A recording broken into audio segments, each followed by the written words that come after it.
സംസ്ഥാനത്തെ സാധാരണക്കാരായ ജനങ്ങളെ കൊള്ളയടിക്കുന്ന സർക്കാരായി പിണറായി സർക്കാർ മാറിയെന്ന് കെപിസിസി ജനറൽ സെക്രട്ടറി സി ചന്ദ്രൻ.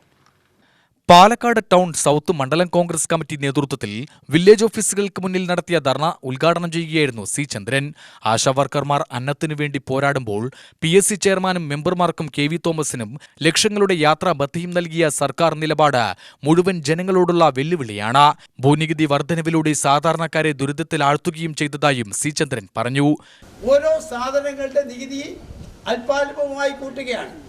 ചെരുപ്പ് വ്യവസായത്തിന് കഴിഞ്ഞ പ്രാവശ്യം GST 12 ആണെങ്കിൽ ഈ ബഡ്ജറ്റിലൊന്നും പറയാതെ തന്നെ ബഡ്ജറ്റിന് മുമ്പായി അത് 14% ഉയർത്തി. ഇപ്പം മൊബൈലിൻ്റെ ചെറിയ കുറവ് വരുത്തി എന്നാണ് പറയുന്നത്.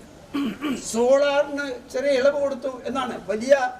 വലിയ ഒച്ചത്തിൽ BJP-ക്കാർ പ്രസംഗിക്കുന്നത് സോളാർ അത് ചെറിയ ഒരു സബ്സിഡി കൊടുത്തു, അതിന് ചെറിയ നികുതി ഇളവ് കൊടുത്തു.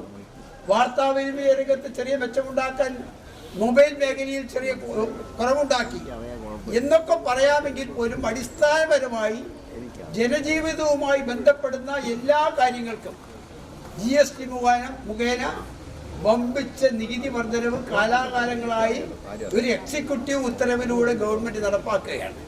മണ്ഡലം പ്രസിഡന്റ് SM താഹ അധ്യക്ഷനായി.